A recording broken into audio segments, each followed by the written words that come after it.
আসসালামু আলাইকুম সুপ্রিয় খামারি ভাই ও বোনেরা, আপনারা সবাই ভালো আছেন নিশ্চয়ই।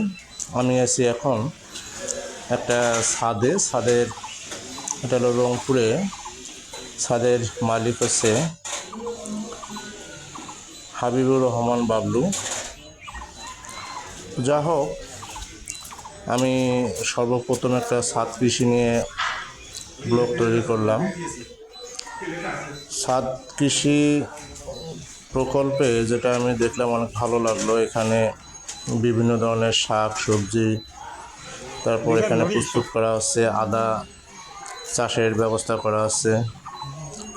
তারপর এখানে লাউ চাষ করা হয়েছে, সিম আছে এবং বিভিন্ন ধরনের ফল ফলাজির গাছ আছে। তো এই ছাদ কৃষিতে শুধু এটা জরুরি নয়, সেটা হলো যে গ্রামে গঞ্জে যারা আমরা থাকি সেটা ছোট ছোট জায়গা যতটুকু খালি থাকে সেটুকু যেন পূরণ করে রাখতে পারি এবং সেখানে সুন্দরভাবে আমরা শাক সবজি যদি আমরা লাগিয়ে রাখতে পারি সেটা পরিবারের জন্য একটা ব্যয়ের কমে যাবে ইনশাল্লাহ।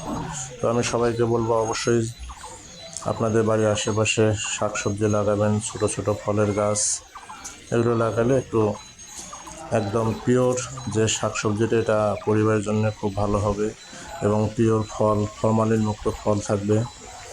বিভিন্ন ধরনের সুবিধা এই ছাদ কৃষিতে আছে। এই ছাদ কৃষিটা রংপুরের অভ্যন্তরে অবস্থিত।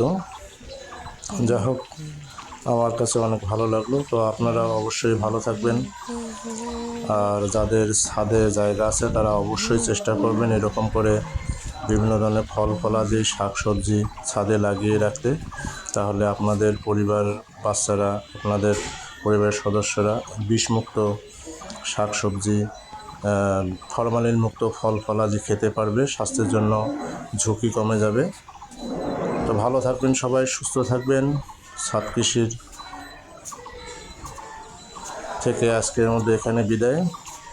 ধন্যবাদ সবাইকে।